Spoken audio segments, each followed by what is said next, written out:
सावन माह के कृष्ण पक्ष की एकादशी, जिसे कामिका एकादशी के नाम से जाना जाता है। कामना पूर्ति के लिए एकादशी बहुत ही शुभ मानी जाती है। सावन के महीने में भगवान शिव के साथ में भगवान विष्णु की पूजा करने का ये शुभ अवसर हमें प्राप्त होता है, यानी हरिहर के पूजा का, और हमें हरिहर का आशीर्वाद भी मिलता है।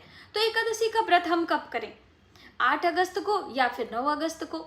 और ज़्यादातर फेसबुक और यूट्यूब पर सवाल आते हैं कि क्या हम सुहागन स्त्रियां एकादशी का व्रत कर सकते हैं क्या, और कर सकते हैं तो क्या दोनों पक्षों की रखें, शुक्ल पक्ष की और कृष्ण पक्ष की, जैसा कि एक महीने में 2 पक्ष आते हैं और दोनों ही एकादशी का व्रत करना हमारे लिए बहुत ही कल्याणकारी है। पूर्व जन्म के संचित पापों का विनाश होता है और इस मृत्यु लोक में ही, यानी सांसारिक सुखों का भोग करते हुए मरणोपरांत विष्णु लोक की प्राप्ति होती है। इतना कल्याणकारी ये एकादशी का व्रत बताया गया है। पंच महाव्रतों में एक व्रत है ये एकादशी का व्रत, इसलिए आप इसे अवश्य करें। लेकिन एकादशी व्रत करने के कुछ नियम हैं, उन नियमों पर भी आपको गौर करते हुए एकादशी व्रत की शुरुआत करना है। और आपको पहले ही बता दूं कि यदि आपने अभी तक एकादशी का व्रत शुरू नहीं किया है तो आप कार्तिक माह से एकादशी का व्रत शुरू कर सकते हैं। वैसे तो नियमानुसार एकादशी व्रत करने का नियम है कि उत्पन्ना एकादशी से एकादशी व्रत की शुरुआत करते हैं, क्योंकि उसी दिन एकादशी माता का जन्म हुआ था श्री हरि विष्णु के शरीर से। तो आप उससे करते हैं तो अति उत्तम है, वरना फिर आपको 1 वर्ष तक उसके लिए इंतजार करना पड़ता है। तो शुभ दिनों में भी, यानी कि कार्तिक महीने से, माघ के महीने से भी एकादशी व्रत शुरू किया जा सकता है। अब आइए जानते हैं कि एकादशी तिथि की शुरुआत कब हो रही है और कब होगी समाप्त। नमस्कार, वेलकम टू माय चैनल, मैं हूं मनीषा। दोस्तों, आपने अभी तक हमारे चैनल को सब्सक्राइब नहीं किया है तो प्लीज़ सब्सक्राइब कर लें, बेल आइकन को ज़रूर प्रेस करें, जिससे कि वीडियो की हर नोटिफिकेशन आपको सबसे पहले प्राप्त हो। और वीडियो हेल्पफुल लगती है तो प्लीज़ कमेंट बॉक्स में ओम नमो भगवते वासुदेवाय नमः का मंत्र अवश्य लिखें। श्री हरि विष्णु की जय हो, यही आप लिख सकते हैं। तो चलिए देर न करते हुए अपने वीडियो की शुरुआत करते हैं। हम बात कर रहे हैं एकादशी व्रत के बारे में। दोस्तों, एकादशी व्रत की महिमा अपार है, शब्दों में इसे बयान नहीं कर सकते हैं, इसलिए एकादशी का व्रत अवश्य किया करें। अब देखिए, पहला जो सवाल है कि एकादशी व्रत का चुनाव हम कब करें, तो हमेशा ध्यान में रखें कि 10वीं युक्त एकादशी का चयन हमें कभी नहीं करना चाहिए।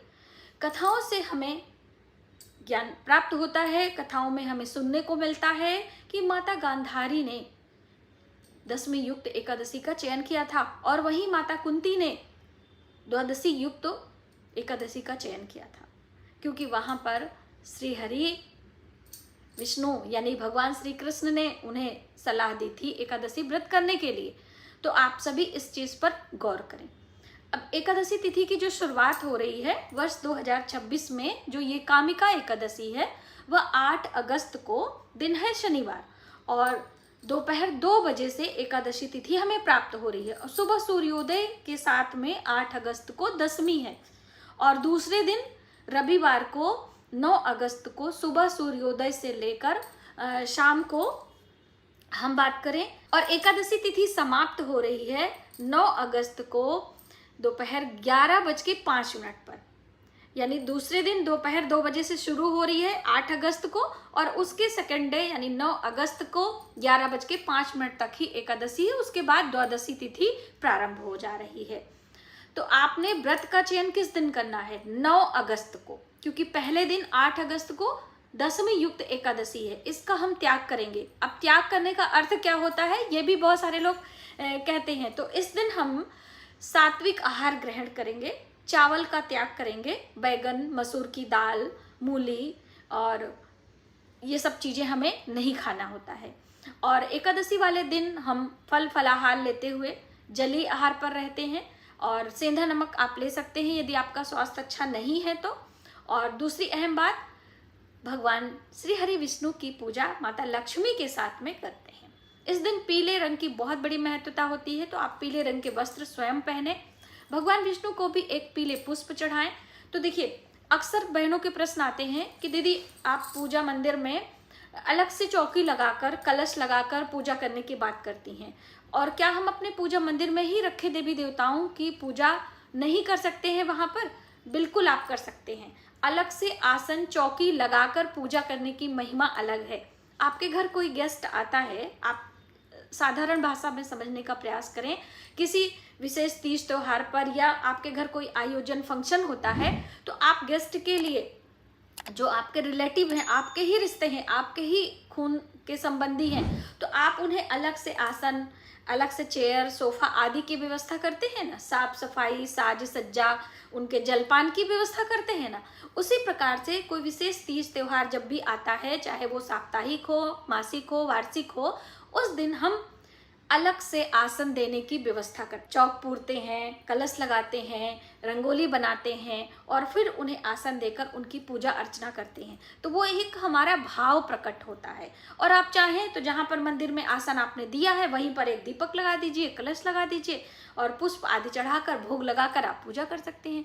जैसे आपका भाव हो, जैसे आपकी व्यवस्था हो, जैसे आपके पास समय हो और जैसे आपका पूजा मंदिर हो, आपकी व्यवस्था कैसी है ये भी मायने रखता है। ठीक है, आपके मन में भाव है, समय ही नहीं है, स्थान ही नहीं है, आपके पास छोटा बच्चा है, फिर भी आप परेशान हो रहे हैं, तो ऐसा बिल्कुल भी नहीं है। आप सूक्ष्म तरीके से पूजा अर्चना करते हुए एकादशी का व्रत करें। दोस्तों, बातों बातों में वीडियो लंबी हो जाती है, लेकिन आप सबके बहुत सारे प्रश्न भी आए रहते हैं, तो उनका भी क्लियर करना बहुत ज़रूरी होता है, उन प्रश्नों का। अब देखिए, पारण का समय कब होगा?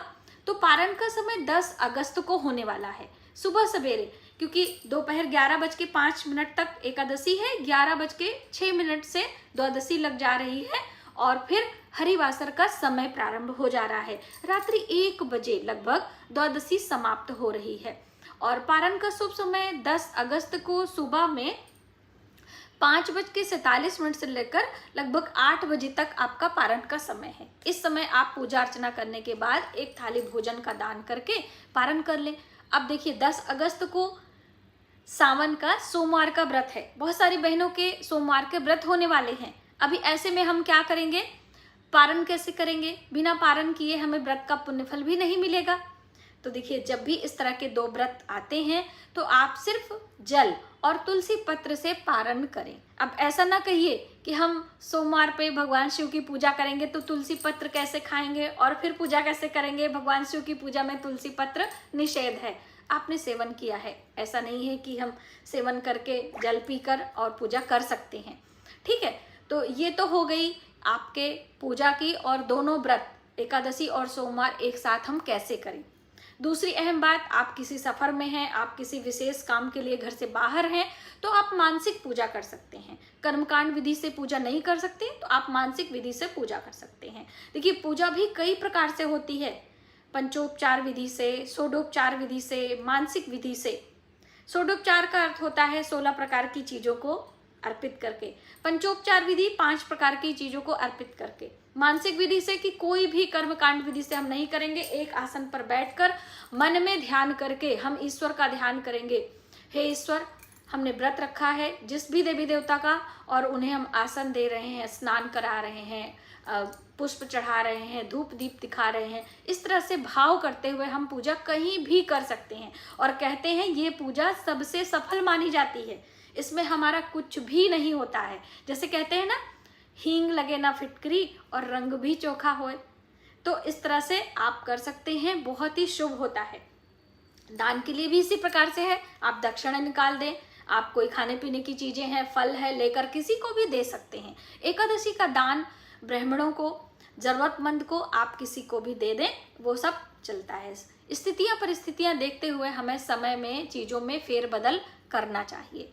अब तुलसी पत्र नहीं तोड़ना है क्योंकि रविवार का दिन है, ठीक है, और एक दिन पहले दशमी है, तो आप 2-4 दिन पहले तुलसी पत्र तोड़कर एक साथ रख लिया करिए। इसके नियम और वीडियो अलग हमने पहले से आपको दी है, तो आप उसका भी ध्यान में रखा करें। और यदि चैनल पर नए हैं तो प्लीज सब्सक्राइब करके पहले की वीडियो जरूर देखा करें। हर एकादशी व्रत से संबंधित मैंने कथाएं भी दी हैं, तो आप कथा भी सुना करें, बहुत आनंद लगता है। दोस्तों, हम जितना भी पूजा पाठ आदि करते हैं ना, उससे संबंधित कथाएं, देवी देवताओं के मंत्र आदि उस दिन हमें मनन करते रहना चाहिए और जप करते रहना चाहिए। और नाम जप में, मंत्र जप में फर्क होता है, अंतर होता है, और आप नाम जप कभी भी ले सकते हो। मंत्रों का जप करने के लिए कुछ नियम का पालन करना होता है। तो इस चीज का भी हमें ध्यान रखना है। और मंत्रों में सबसे बहुत अच्छा माना जाता है ओम नमो भगवते वासुदेवाय नमः। इस मंत्र का जप आप करते हैं तो बहुत अच्छा माना जाता है। भगवान श्री कृष्ण का हर नाम अपने आप में मंत्र है, तो आप कोई भी एक मंत्र लें और तुलसी की माला पर 108 बारी करें। मंत्र कर रहे हैं तो, नाम जप कर रहे हैं तो अनगिनत कोई भी उसकी संख्या नहीं है, जितना भी आप कर सके आपके लिए अच्छा है। मुझे उम्मीद है कि कामिका एकादशी व्रत से जुड़े सभी कंफ्यूजन और तिथियां, पारण का शुभ समय आपको पता चला होगा और आप इस विधि से व्रत करने का प्रयास करेंगे। मिलते हैं एक नई जानकारी के साथ नए वीडियो में। तब तक आप अपने परिवार का ख्याल रखें। जय श्री कृष्णा।